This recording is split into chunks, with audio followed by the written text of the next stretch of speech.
right, a very warm welcome to everyone. Thank you very much for joining this episode. I think it's episode 4 now of the One Hub series with Standard Bank. And today we're going to be talking about ethical sourcing. Really excited to have Justin Dillon on. This is actually the reason we've had to set it a little bit later than normal. Justin's very kindly got up a bit earlier than he perhaps wanted to, is dialing in from San Francisco. Is that right? San Francisco, Justin? The Bay Area, yes. And then more closely up here in Joburg, we've got Joel, myself up in Joburg as well. So as always, we'll kick off. I'll ask a few questions. We'll get some backstories. We'll start digging into the detail about what exactly ethical sourcing is, why we should be interested about it, what's happening, why companies are starting to adopt it, or maybe they're not, and what actually we can see happening both from a company and a profit perspective and a global perspective in terms of the objectives. So I'm looking forward to going through all that. I've got loads of questions. This is the bit where I'm asking the audience, though, please, I want to hear your questions. I want to get you involved because actually this is your session. And one of the reasons we want you to get on is to actually go and pose these to Justin. I'll do my best to moderate those as we go through this. So without further ado, let's just kick off. Justin, a very warm welcome. Thanks for joining. Thank you so much for having me. So I'm just going to ask a question. How did you get into ethical sourcing? Let's start with a very simple question. Or maybe it's not.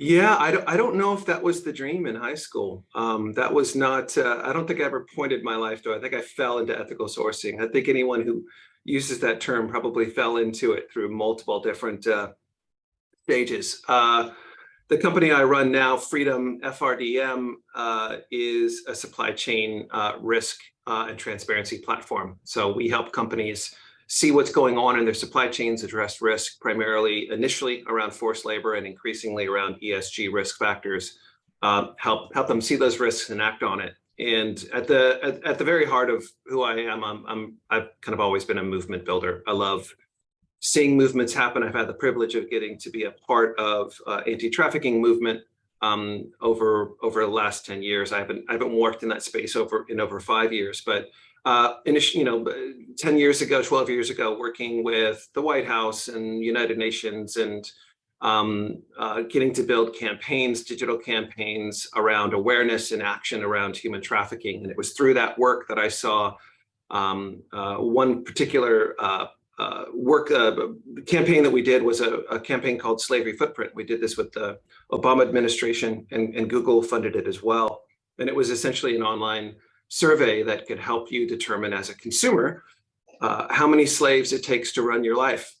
We're pretty sure the world didn't ever get that question, and we thought it would be interesting, and the government funded that question. And we expected, we built this really beautiful survey at slaveryfootprint.org that could, it was basically a lifestyle survey, and had no idea if anyone would show up. We launched it, I think, end of 2011 with the hope of maybe getting 150,000 people over a year's time to want to know the answer to that question.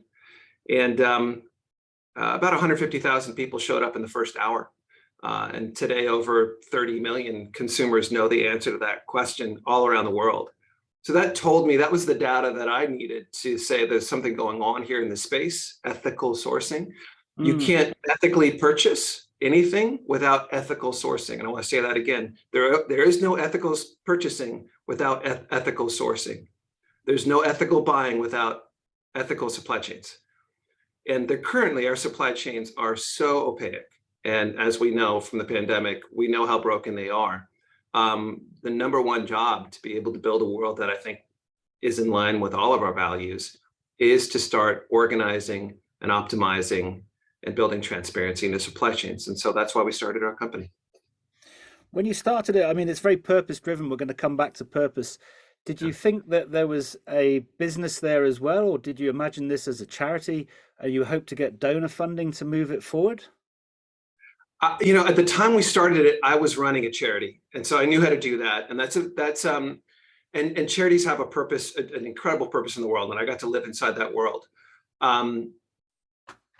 I think that the existence of charities requires society to believe that there's a problem that only charities can solve. And that is true. We need charities to solve certain problems. If you want to solve systemic and structural problems, you're going to need systemic and structural solutions. And government can play a role and has played a role here and there. But really, this is where the marketplace and business gets to play roles. Sometimes, and I think it's the ultimate test of whether or not something is going to, should exist or not. The market is your report card. It tells you if it should work. So when I started going around Silicon Valley and Sand Hill Road here in San Francisco or south of San Francisco to the venture capitalists and saying, I've got this idea about supply chain transparency and all the rest of it, everyone knew my background and, kind of nodded their head and said, I heard like really awful terms like, well, that's really noble. And what a good thing to do, which are just like fingernails on a chalkboard. You're like, I'm not doing this to be noble. I think there's a real problem to solve. It's like, well, it sounds like you're selling a vitamin and not a medicine. And we fund medicine. We like to get behind things that are medicinal, things that people have to use. And so 5 years ago, when I was going around starting the company, it probably felt a little bit more vitamin, even though we were a C Corp and all the rest of it. It has increasingly become medicinal, and we can get more into that. Yeah, and I want to go back to 2017, but let's also assure people on the call that you've been quite successful since 2017, and therefore it's worth listening to the story. And then we'll bring Joel in. So fast forward now to date, how successful has Freedom been with numbers of customers and impact that you're actually having? Well, we're still learning how to measure success. Obviously, we've got our financial measurements, which is, just all of that's reported to our team and our board. But we also have, success with our customers. Who are we working with, right? Getting to work with Standard Chartered Bank is a mark of success for us. Why? Because that's a huge network, and we see immense opportunities there. Getting to work with IBM. Both as a partner and as a customer of ours. These are big. Boeing, Coca-Cola. These are all big signatures of success. I would argue that we prefer to think that we have a philosophy that our customers are the heroes, and we think that anyone that comes to work with us, they're our people, they're our tribe. They want to. That is a signal that these are companies that are intellectually curious and wanting to solve problems at scale. I often get the question of, well, what about the companies who don't care? I'm like, I don't know. I don't meet them. They never knock on our door. Mm-hmm. The companies that care and actually want to do things are showing up, and that's an immense honor, an immense privilege. So success in that way is as a startup, we're getting to work with some of the biggest companies, governments, you name it, in the world. So that's success. I think the success that gets me most excited is, my background is I've been making things ever since I was a kid and sharing them with the world. And I've had the privilege of getting to make all kinds of things. Getting to make software, enterprise software, which is definitely the hardest thing I've ever made, and watching people use it and get value out of that. And even push back and say, I wish it did this. One of the best and hardest conversations we hear is when our customers go, oh, I wish it did this. It doesn't do this. It almost sounds like disappointment. But what it is it's telling us, they really want to solve a problem. And at the moment, maybe our software doesn't do that. We're hearing a lot of companies say, I wish I could map my entire supply chain with one software. Spoiler alert, doesn't exist. Don't let anybody tell you that their AI-powered software can do that. It's not true. It will be one day, but we're not there yet. No one's there yet. But it's exciting to me to think, going back 5 years ago, no one was saying that. No one was saying, oh, I wish we could map our entire supply chain. I want to address scope 3 emissions in my supply chain. I want to make sure that we're managing water and waste, or looking for upstream sanctions and connections to parts of the world that we can't do business with. Those questions weren't happening 5 years ago. So for me, one of the marks of success is when customers say, I want it to do this. That means they're engaged and we're getting somewhere. Mm. One of your biggest partners in financial services, I'm guessing, is Standard Bank. Absolutely. And they must be opening up opportunities across Africa. Perhaps Joel will bring you in before we go in and understand a bit more about actually how this partnership is working. How did you meet Justin, and what was it that effectively made you get off your chair to go out and have the conversations and go and find these sorts of people? This is very non-banking behavior, by the way.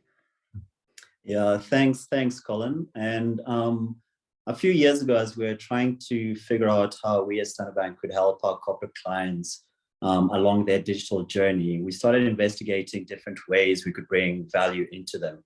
And one of the biggest gaps we have in Africa is how we start thinking about data and how we start thinking about transparency in viewing supply chains and who we're actually working with and who we're partnering along this business journey, if you will. And I was watching CNN the one evening. It was actually during the US elections, the last US elections. And there was an ad of Freedom that came up, and Justin was talking about some work that they were doing in Ghana. So I reached out to Justin, told him what we were trying to do. We set up a meeting, and we quickly found that there was a meeting of minds. So you mentioned purpose earlier. The first kickoff point for us that we had an alignment of purpose. We both wanted to make some impact in how we were helping African businesses. And off the back of that, we started working together and seeing how we could integrate Freedom into our One Hub offering as Standard Bank Group. And it's been a successful journey since then. We've been doing quite a lot together, experimenting together. Justin mentions, we have clients coming to him and asking him, we'd like you to do this and that. I think in the beginning, he would have looked at me as that pestering client, but I think, Justin, we've done quite a lot of interesting things, and we've opened up different ways in which we can start engaging clients, particularly across Africa. When we start thinking about the gaps we have in data, how can we think about utilizing a solution like Freedom to start creating that transparency? So we have small businesses in the middle of Ghana showcasing that they are complying with global taxonomies, and they can indeed be good business partners for big multinationals looking to come into Africa and do business. Joel, you said something which I find fascinating. You saw Justin on CNN or CNBC or some massive broadcaster doing amazing things. You just picked up the phone and phoned him, basically. What gave you the guts and the courage? Because I find that so interesting. So few people will actually do that. They block themselves. They don't have the attitude or the gumption to actually get out and go and make that phone call, because they assume they won't get through, and it's obviously they don't want to. How did you overcome that and actually just feel that your call would be taken? I think it was a lot of different incentives. So firstly, for us wanting to get out there and do something different in the markets we play in, it needs us to partner. Standard Bank. As Standard Bank, yeah. It requires us to partner with people who are out there. So Freedom is a good example of that. And we'll never get to partner with them unless we take that leap of faith and trust that if we do make that call, either he'll pick up the phone and respond, or nothing will happen. So it's a win-win for me. He picked up the call. Here we are a couple of years later and trying to do a lot more good together. On the other side, if he didn't, I suppose I'll be looking for someone else to partner along this journey. So it was just something I had to do to try and continue building out our value add into our client base. No, so that's very cool. Something for other companies and leadership teams to think about, how to inspire their staff to go and actually get out of their chairs. Justin, then you've got this random call coming in from this guy that you've never heard of in Africa while you're busy doing 1,001 other things in America. Why did you take the call? For all those reasons. Why would someone call me from a bank? I mean, that's you piqued my interest. What it tells me, when I talk about companies that join us, and the only people that reach out are the ones that are really intellectually curious and passionate. Of course, I'm going to take that call. I got a few calls from that era of CNN. For some reason, they happen to be running our story at one of the times in which most people watching CNN ever in the world during the elections. So it was fortuitous, but getting to meet Joel and hearing what he's trying to do. I love meeting entrepreneurs. I love entrepreneurs, but I think entrepreneurs have such a different muscle group of being, and that I don't have. I don't have what Joel has. I don't have the ability to operate and ideate inside, which is arguably a very fixed structure. So Joel's having to create new worlds inside of a very fixed world. I don't have those muscle groups. So of course I was looking for opportunities for freedom, but also just selfishly trying to learn from Joel. All right, let's understand then a bit more about what the product actually does, and then we can start thinking about what progress is made in how it's actually solving things. Justin, can you just tell me what it does, and why an organization should think about implementing it? Because it's not free, and there's a reasonable amount of work to actually go and put the product in. Yeah, I think the best way to explain it is it's if everyone here uses financial software either for their businesses or personally. You put data in, information in about what you're doing in the world, what you're buying, and that software is going to tell you what your account is, where the risks are. It could do all kinds of different things with the inputs that you're putting in. Freedom is very similar to that. A little bit more elegant in terms of what it's going to tell you, but essentially, our customers tell Freedom, our software, what they're buying. They're telling who they're buying from, where those companies are, very, very basic invoice level data, just like you would inside of a financial software. And from that, Freedom's able to create insights into risk into their supply chain by, in some cases, we've got technologies that can map the genomics of risk in a particular product, meaning we create a predictive bill of materials on the thing that you're buying. Or we can map upstream suppliers, in some cases, all the way to raw materials, or look for any adverse media reports. So when you're thinking about, for the folks that work in the financial sector, I'm sure many will here, it's very similar to a KYC, but in our case, it's more of a KYS, know your supplier. So a company will drop in 5,000, 10,000 suppliers that they buy from into Freedom. Freedom will then give them insights and then consistently monitor where risk might be happening. Now, risk is risky business because once you know it, you're responsible for it, right? And so we don't always want to know the risks, either personally or professionally. And so the reason that companies are looking for risk now is because of regulatory pressure.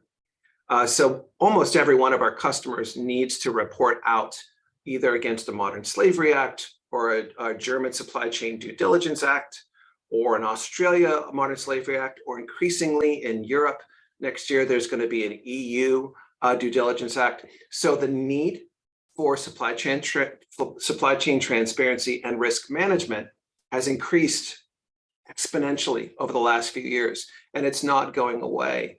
And it's one of those spaces where the supply chain technology industry was found a little bit flat-footed because it never needed to understand anything beyond just the direct suppliers. But all of the regulations are requiring upstream risk analysis. And so that's really where Freedom entered the market.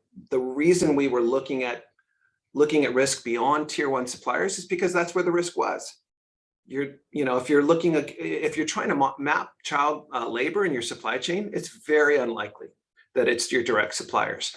And yet that's the mentality that most of us have. We think, well, I buy a phone from Apple, or I buy my car from Tesla, whatever it might be, and that's how it is. But there's this enormous supply chain. Both Tim Cook and Elon Musk are supply chain wizards. They can tell you that it's not the ideation of the product. It's the structure of the supply chain that makes the value of the product, right? Mm. And so all of that's held together, and it's actually quite valuable the way that these supply chains hold together. The problem is they don't quite have all of the optics needed. And those upstream suppliers that might not be working inside of your value set have now become a risk to your business. Mm. It's a bit disappointing that a lot of the growth is being pushed by regulation, in all honesty.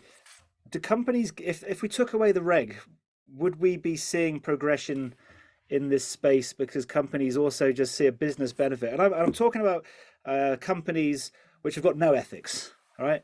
They just look at it and go, actually, they don't care. I don't know if those types of people exist. Got to be very careful, I suppose, how we say these things. But in general, companies that have been particularly shareholder driven, certainly for the last decades, haven't worried much about the externalities of the products and services that they create. They've never had to, because there's never been a recharge or a deduction from them. And we're seeing lots of examples of regulation forcing companies to care about the waste and the issues they create, particularly, let's say, carbon as one example. So if we took away regulations, do you think companies and C-suite are starting to go and be more proactive in ethical sourcing anyway, because there's a business value, or actually the regs are key to move this forward?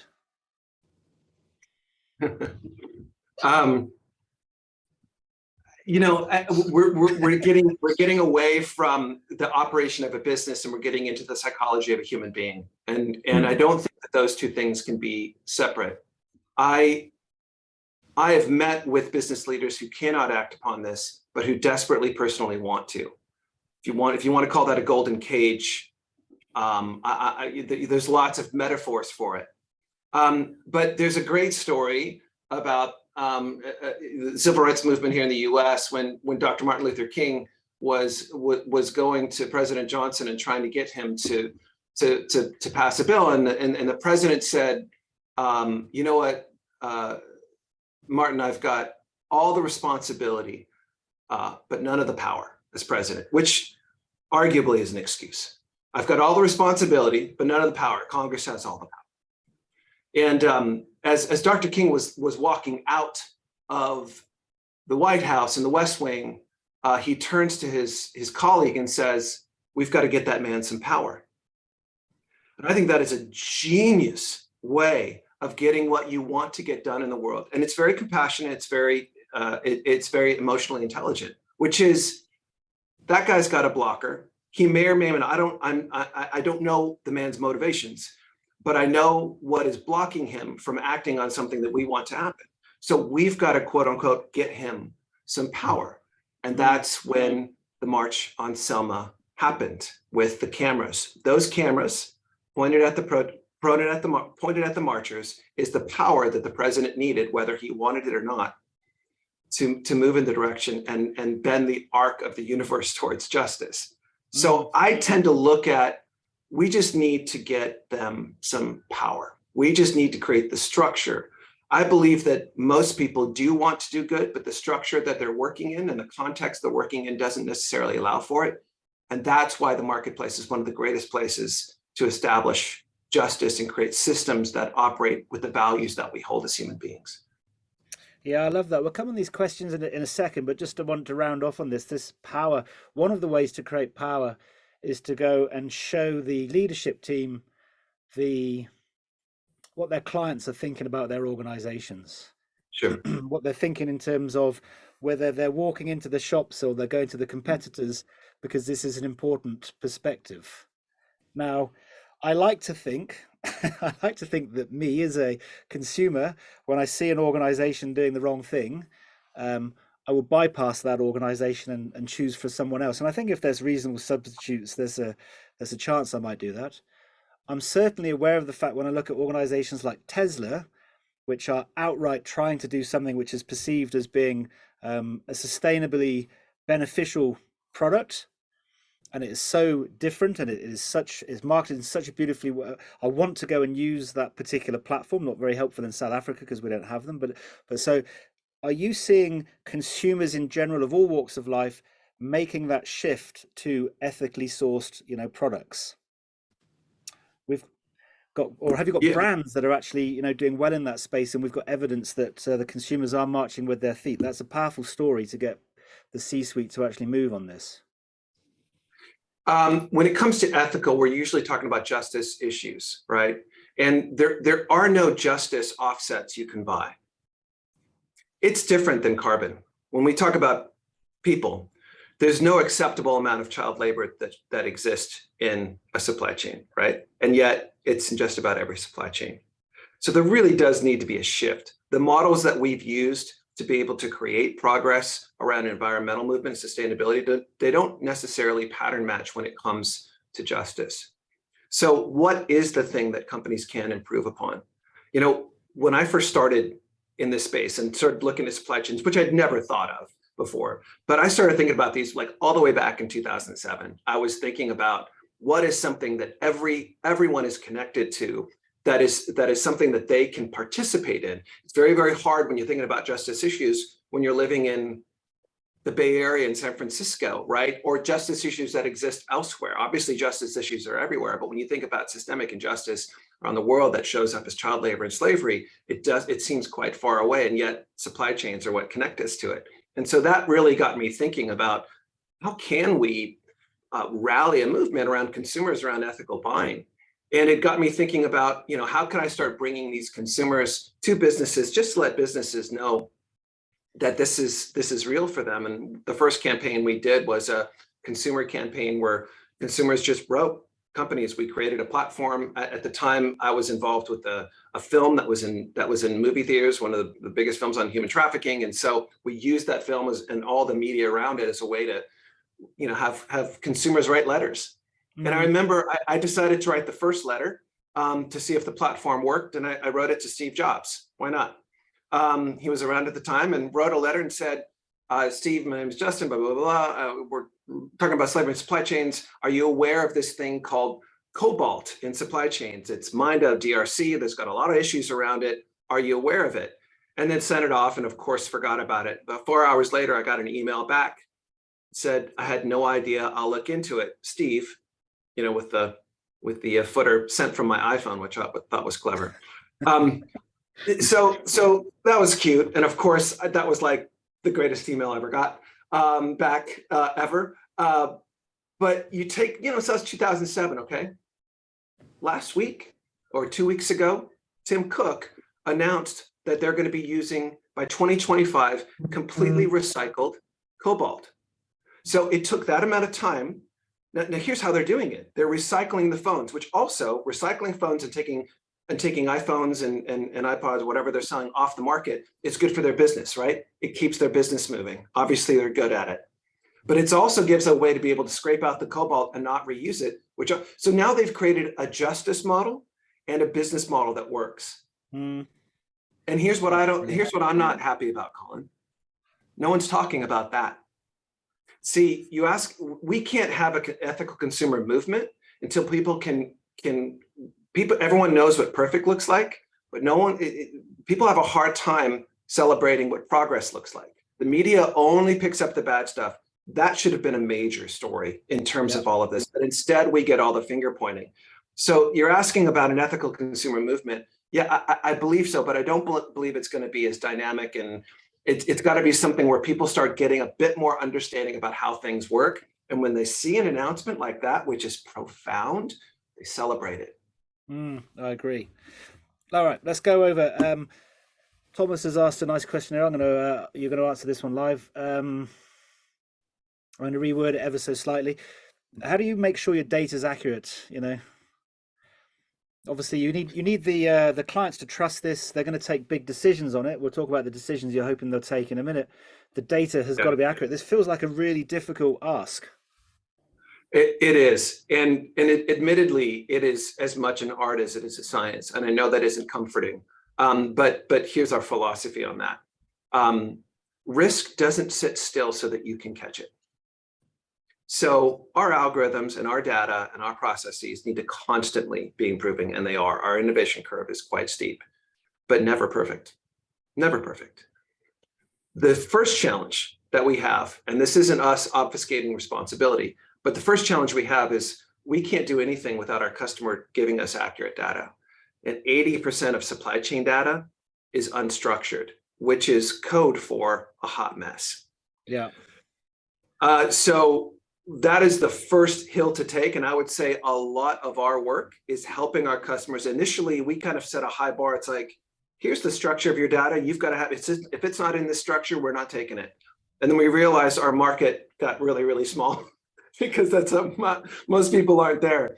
And so we started coming towards them a little bit and saying, okay, well, we're going to help you structure your data and see things in your supply chain you've never seen before. And sometimes it's just mind-boggling to see how unstructured this data is. But as it starts to get structured and starts to hit our algorithms, we can start helping customers see things that they want, that they've never seen before. And so not only is the data hydration an ongoing process, the updating of our analysis and our algorithms is an updating process. And we are very excited and very proud, I should say, of the way that we've built our risk algorithm, because it's elegantly created to be able to remove bias and has weighting and all the rest of it. And it's still not done. We're going to be doing another update on it here pretty soon, just given the need for all the new information, because there's new information. When we built our algorithm, there wasn't a lot of reports around child labor, forced labor. There's an enormous amount of reports that are coming out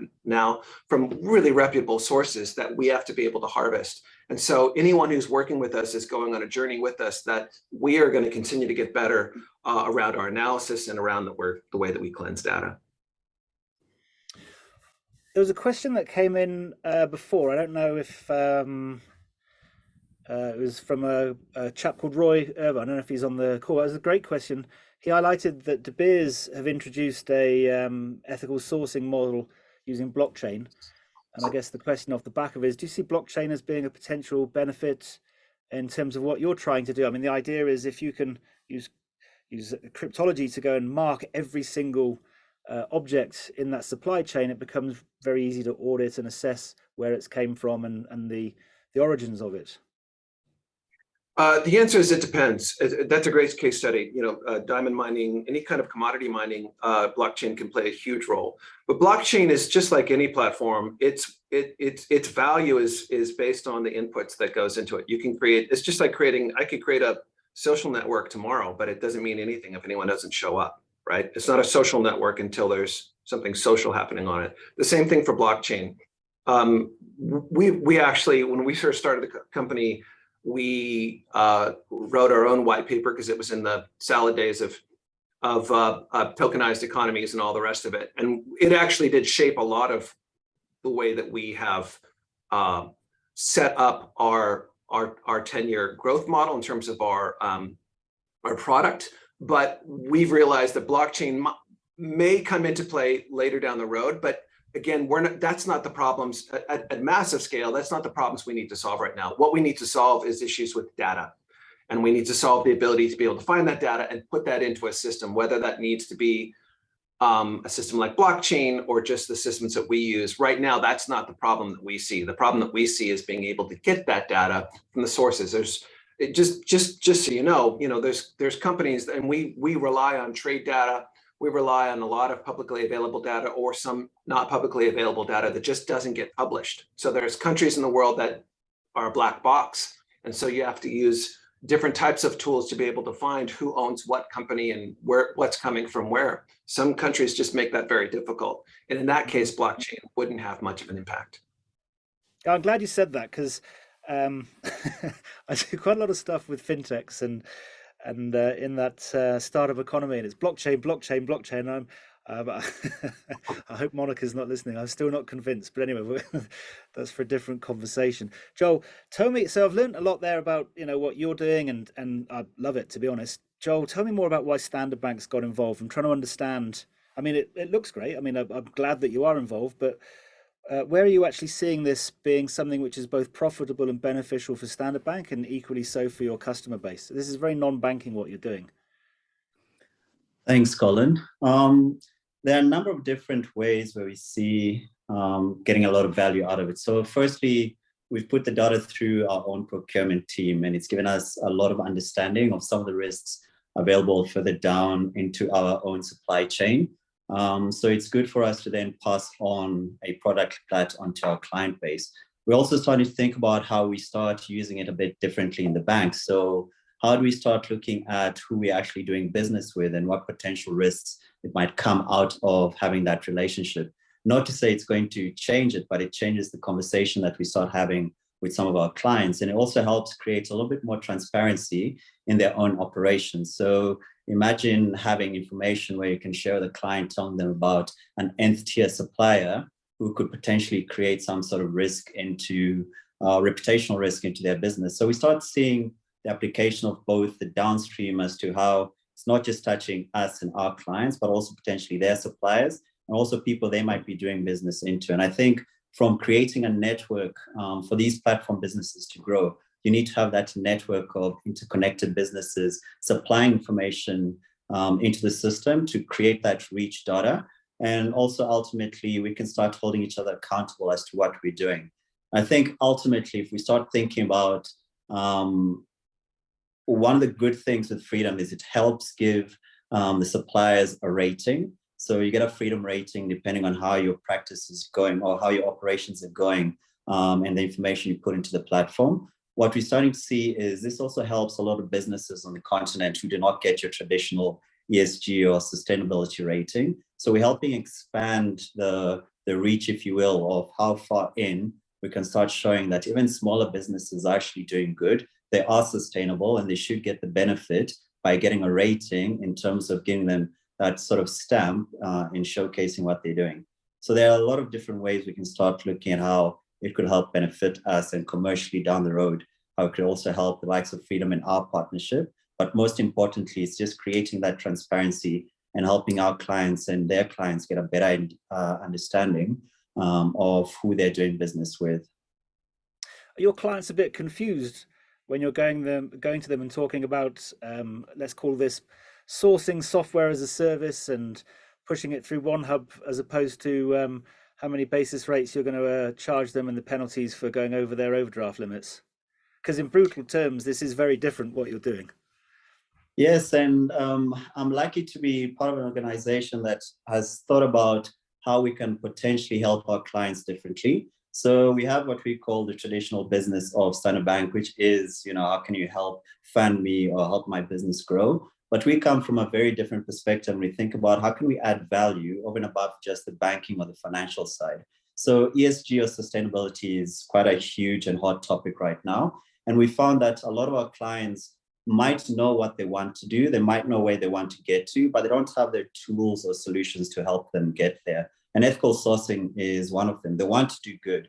They want to make sure that from a procurement perspective, they're sourcing things in an ethical manner, but they might not necessarily know where to start. So through One Hub, we have all these solutions and offerings which we can take to them in understanding what those needs are and help package the right set of solutions. So it's not just necessarily Freedom, but we can couple it with a couple of other solutions to help them better go along their sustainability journey. So in the beginning, it's a little bit difficult to come in front of clients and try to get that time and not offering banking solutions. But I think as One Hub and as we get more and more out there into the market, it becomes an easier conversation to have. No, I love it, actually. I think it's something which more banks should be doing. It's something where perhaps this is a little bit against the flow that's been reported in the newspapers for many years, ever since 2008, 2009, particularly. The trust that we have in banks is powerful. I know everyone goes around and say we don't trust banks, but if there's a bank using a product or a service and that believes in it, you can usually guarantee it's pretty safe. And providing that platform and they're very complex machines, banks. So using that platform of everything that you have to learn in the data sets to go manage the day-to-day transactions and risk and reg of a bank, and turning that into beneficial products. And so I think it's a phenomenal model. So well played to, I guess, Sim and the team for actually running with that. But there is a caveat, Justin. I'm sure there is a caveat, and it sort of relates to Roy's question here. Is that this isn't free, is it? This isn't free advice from Standard Bank and a free software as a service solution. Can you give us some indication about the pricing on these types of things, how people get started on this? Yeah, so it's an enterprise software platform. So we do annual subscriptions, and the way that we charge, we try to meet companies where they're at. Meaning, if you've got a company that has 100,000 suppliers, we have customers that have those and load that kind of data. That's a very different price than if you're operating with 2,500 suppliers, right? And so our pricing is very unit based. It's annual subscription. And it gives our customers a chance to, a number of our customers will come in and put, maybe a modest amount of their data on Freedom to see if they get the value, which we love that. We think that that's a great way to build trust and to build value over time. And we've seen customers increasingly up there, 60% of our customers increase or expand their contracts. And so, and that could be a business unit, right? It could be a multinational that just wants to do one country and then they can add more, or just one division and wants to do more. So it's really convertible that way. I think that we've also grown as a company in terms of the offerings that we provide. So initially we're called Freedom. So it kind of speaks to what we're about. And so initially it was about human rights, but now we're pulling in sanction data and we're about to pull in geopolitical data. The reason we're able to pull those in so easily and so economically is because once we've done all the hard work of bringing all of your data in, the opportunities and the economies of scale to do risk management is quite quite conservative, where the cost is at least. So the ability to see things at a very low cost and quite frankly, a lot quicker. Most of our competitors in this space derive their information, their first party data from questionnaires. And I just want to speak to that for a second. We're seeing a sea change in this space around the supply chain transparency space, a movement from audits and questionnaires to big data. And it's not a complete replacement, but it is something that I think that is worthy of note, that if you are relying on questionnaires or audits, first of all, audits are at best 60% accurate. They don't always come back with the information that you need. That has been proven by studies by McKinsey and Deloitte and others, that social audits are not as they're good in some situations, but they're not something you completely rely on. And questionnaires at best have a 30%, and I mean at best, a 30% response rate. And questionnaires also are looking backwards, meaning what have you done? So if something changes in your supplier's business the day after they send you the questionnaire, you won't know about it again for a year. The world doesn't work that way. And so the maturity of where the world's going to and relying on big data and technology to be able to solve these problems, we're just at the beginning of that. And I don't just mean freedom, I mean the whole space is really at the beginning of that, where businesses are starting to say, we've never bought supply chain transparency software before. I hear that literally every day. We've never bought one of these things. You're not replacing anything we have. So it takes a lot of education to help companies see this is what's going. You wouldn't be knocking on our door if you didn't need something. And so a lot of what we do is try to help explain not just the benefits, but just how they're going to be able to create workflows going forward, because most of these companies have to put out a report every year, whether it's to regulatory bodies or their investors, around what's going on in their supply chain. Now, look, if you will take on these blue ocean products and services and challenges, then that's your own cross to bear to get people to understand what it does. Candice, you've got a great question. Let's see if you can promote you to actually ask it directly, because it's a long question. You are now apparently allowed to talk. Are you there, Candice? I am, Colin. Thanks for the challenge. Justin, you've partially answered some of the question in your very last statement, because I think CDP has been quite public about how they are encouraging membership to do a supply chain reporting. And I know that there's been quite a big uptake globally for that. So I was interested to see whether that's actually helping. I know it's based on questionnaires and all the good things that you've just referred to, but I'm keen to understand whether there are other channels or other providers, because I think one of the challenges that we're facing is supply chains are super interlinked, and the sharing of data is super helpful to help combat human trafficking and slavery challenges. And Joel, yeah, if you could also maybe potentially comment on things that Standard Bank might be using in terms of data sharing around this. I think that the uniqueness of content across banking in South Africa can help combat a lot. And Justin and Joel, before you start, just so you got context, Candice is from the London Stock Exchange Group and previously Refinitiv. So obviously, an organisation highly interested in this topic and data in general, and I guess assisting in the sort of movement that's been created here. Yeah, and Candice, just so everyone understands, you're referring to the Carbon Disclosure Project, is that correct? Absolutely, yes.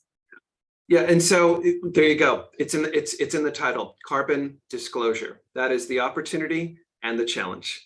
How do we now? And it's difficult to disclose something if you don't actually even know it yet. And I think that is when we're talking about Scope 3 emissions, which is primarily tied to a company's supply chain. The ability to get information from your suppliers, or the activity of trying to get information from your suppliers in a time of inflation and at a time of a post-pandemic when supply chains have gone through their own reckoning, getting someone to then spend, I don't know, Candice, how many hours? 8 hours on a questionnaire that takes 5 people to answer it, getting the motivation behind that and understanding what you're going to get for that, other than just a report and an opportunity to get a renewal on your contract. It's a tough sell. And I think this is a space that by no means we have cracked yet, but we are trying to find ways in which we can get we can start to fill in the gaps, of which there are many, around carbon calculations for our customers. So 3 things that we're doing around that is we're using our technology to measure carbon intensity, meaning we can just take all of the information, the spend data we have, without ever talking to suppliers, and measure carbon intensity. Can you report on that? Probably not. There's not a lot of reports. You can report internally, but you're probably not going to report to CDP or anything around that. We can also do carbon factoring. So we can use the spend data and the industry data and able to get, if a customer's suppliers are loaded onto Freedom, immediately they will have their factored emissions. It's a very, I would say it's a simple calculation, and that's why a lot of sustainability professionals don't like it, because it's very, very high level, and yet it's what's used quite a bit. So that the minute you turn on Freedom, you will have that in terms of factored emissions. And then behind that, we also create a carbon calculator that suppliers can use to be able to determine their scope 1, scope 2, if they choose to do that. So there's several steps with different levels of accuracy that we can get to. And for us, we're just getting started. Again, we don't come to this with a sustainability lens. We come to this from a supply chain data lens, which is a very different perspective, in that we understand the challenges of creating incentives for suppliers to share very, very critical data. And it turns out we're a supplier, and we hate questionnaires like everyone else does. And we get lots of them because we work with very, very large companies. So I just think that entire space around how do we extract really important information from our supply chain, it's still an area that we need to start finding better ways to create incentives. And the reason that we work as a company with procurement professionals, procurement is a side of the business that no one ever thinks about. It's just like you just get stuff done. To me, the revolution starts in procurement. They are the revolutionaries because they write the checks. And so I would, if someone's in charge of your renewal of your contract saying we need this information, you're far more incentivized to be able to provide that information, because it's going to grease the skids for the next renewal. And I think there is a lot of opportunity around that space. And that's why we always let people know, when we talk to our friends in sustainability sides of the business, we make it clear, hey, we really kind of sit on the supply chain procurement side of this. We're not as we're here to be able to provide information for the sustainability side of the business, but we do it through a supply chain procurement lens. Very cool. Joel, do you want to add anything? Not really. I think Justin covered most of it, but I think we're also limited in how much information we can actually share based on data privacy regulations, etc. But most of what Justin has said pretty much covers what I would say. The additional thing, I suppose, is how we start thinking about utilizing some of this information to enhance the reporting of the feedback we're giving into the client base, particularly around their supply chain, and how we make the product a little bit better at the end of the day to suit their needs. I'm assuming that this is one of these sort of exponential multiplier, virtuous circle type formats, where for each client that comes on, you get a 1 point something times benefit, because you can cross-reference with others, and so that list goes on. So a key part is obviously accelerating getting these major organizations on. How do you get, and this is an earlier question, I'm just adapting it slightly or extending it, how do you get the Amazons of the world or the Shopifys of the world? And I picked those two deliberately because they're platforms as a service, and therefore, you're talking about taking interest from first tier suppliers down to second tier suppliers. Now you've got platforms that arguably have got no interest or relationship with the suppliers in general. They're just providing this software and come and sell your product on this platform.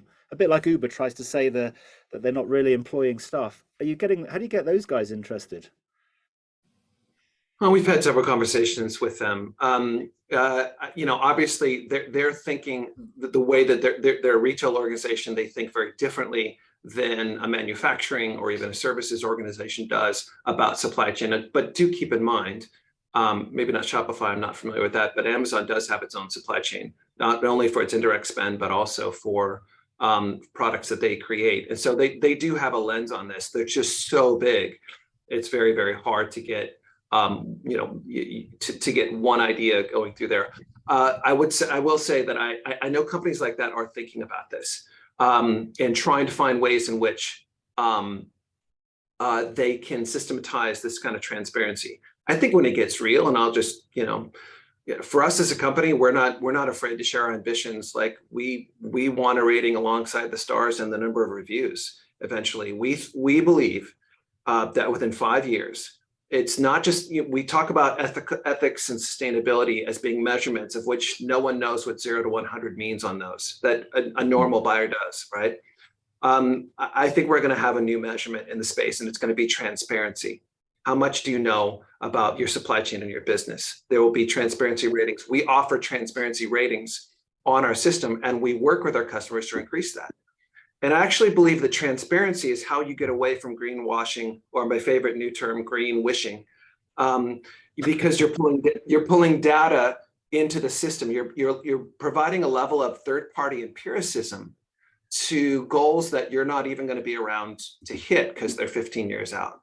So the data is what makes it, especially when it's third party. The data is what makes it hold together and says we're moving towards a goal. And I think if you continue to create goals that you're not going to be around for, not responsible for, people aren't dumb. Like we just kind of ignore it. And it's not as big of a deal as your marketing team might think it is.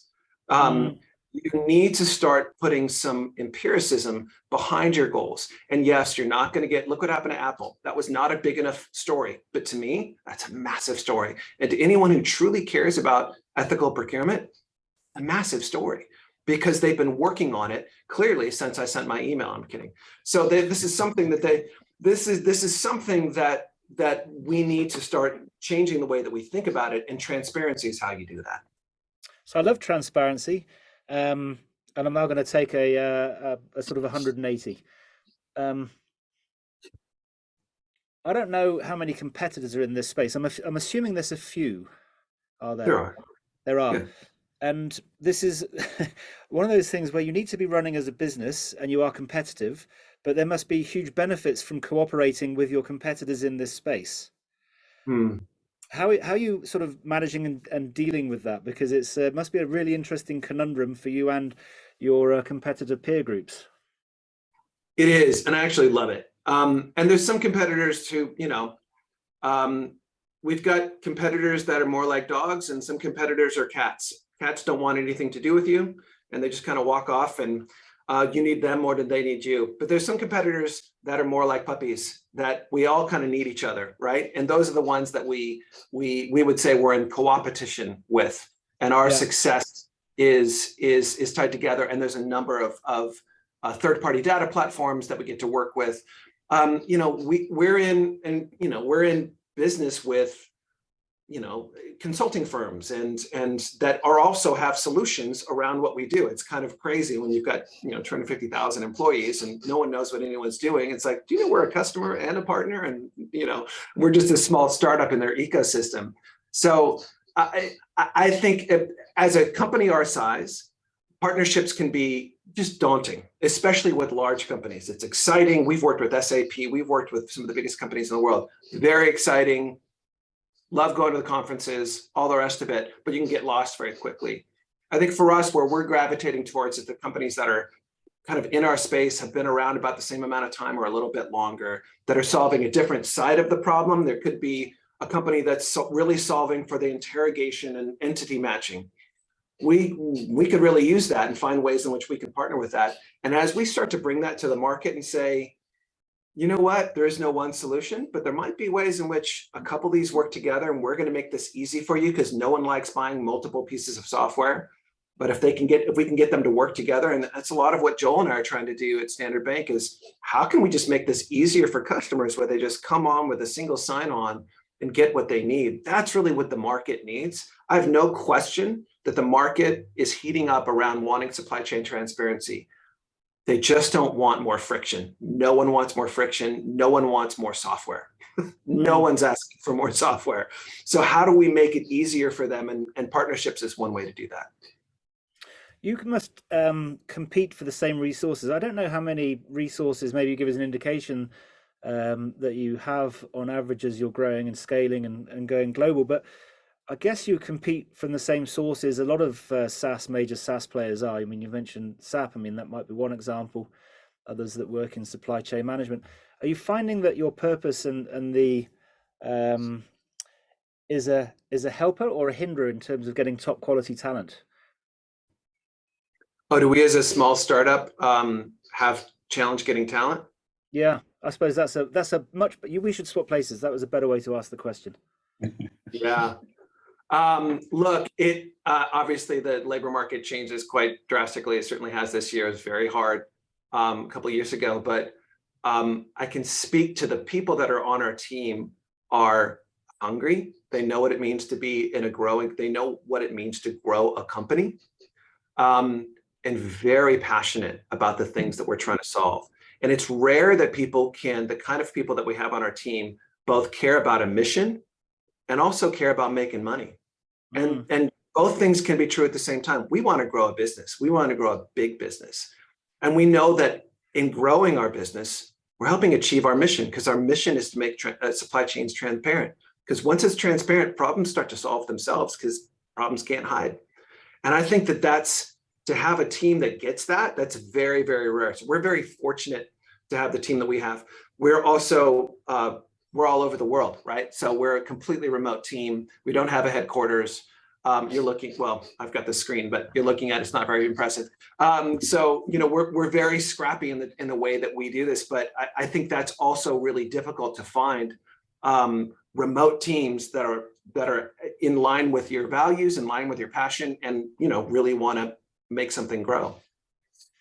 How difficult are you finding it? So, if we're going back to the start now, I mean, your background is fascinating, and I don't have all of the years filled in, but I do know that you've been in a band, you've been the director of a movie, you've authored a book, and these are all incredible endeavors, but they're and they're not individualistic; they're very artistic endeavors. Yeah. And now you're the CEO founder of a software as a service, you know, with technologists in a company environment dealing with large organizations with all their structures. Was this a major shift? And I'm trying to, you know, was it a major shift for you? What gave you the confidence to do it? And what have you kind of learned on the journey in terms of whether this is really hard or really easy to make that shift? Well, my confidence is directly tied to my imposter syndrome. So what I don't know is what allows me to walk into spaces that I don't think I necessarily would belong in. But I've been very privileged to get to be in rooms that I would never expect to be in. I think what it's taught me getting to, you know, I did start off in the music industry, and then I found myself in the film industry, and then I found myself in the advocacy nonprofit world, and then I found myself in the software world. The thing that the line that ties all that together is I love making things. I love sharing those things. And I love seeing people get value out of those things. So whether it's a song or a movie or software or whatever that is, they all hold true to me. What gets me excited is to make something that makes other people's lives more meaningful in a way that I don't have to push. And so software can do that.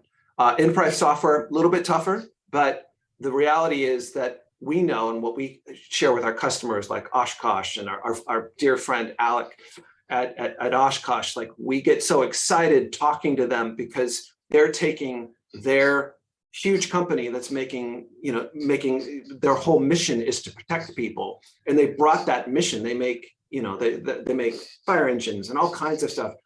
Their mission is now tied to, we can use our supply chain to protect people. Like nothing gets me more, that's as exciting as, you know, making a movie or going to a premiere or actually, it's not quite as exciting because applause is awesome. I don't get as much applause anymore. That's pretty awesome. I miss that. But it is very exciting to see someone get value like that. And to me, from where I'm sitting, it all makes perfect sense. Well, you just mentioned, was it Alex Streeter there, was it? Yes. Let's, Alec, do you want to talk and give your observation? We've only got 1 minute left, so it's going to have to be very, very short. I'm allowing you to talk. That's the closer you want. Yeah. Yeah, no, thank you. Hopefully you can hear me. We can. We got you. All right. Yeah. No, we've been with Freedom for quite some time. And the great thing is about Justin and his team is that they're very agile. We come with ideas, we talk about them, we develop them together. And, one of them was kind of our supplier onboarding process. And we were able to develop a link where when suppliers want to join our company, they fill out the SAQ, they fill out some information about their company so we can understand kind of their supply chain and the risk that they pose to our company if we decide to do business with them. So Awesome. yeah, no, Freedom and Justin have just been absolutely stellar to work with. And, with this ever evolving challenge, we need that flexibility to adjust with our growth. Awesome. Thank you very much for that. And you did a very good job. That was just about allowing us to close on time. Justin, thank you very much for joining us. Joel, anything you want to say about how people get in contact with you to learn more? Thanks, Colin. They can do it through my LinkedIn connection, or they could just Google One Hub Standard Bank, and we'll be able to help them learn more about Freedom and also how we can help them along their sustainability journey. Wonderful. And to Umfo, sorry we didn't get to your all of your questions, but anyone that's still got questions, you're welcome to email me. You've all got my email details from the invites. And I just want to say thank you very much for everyone that's attending. Hopefully we will create a recording of this and distribute it again. If you get it and you enjoyed it and you want to share it, you want to pass it on to your friends in sourcing and procurement, my sense is you're doing a good thing. So until you get that recording, until the next event with Standard Bank, thank you very much. Have an awesome evening and a fantastic week, and indeed a great year. With that, bye-bye.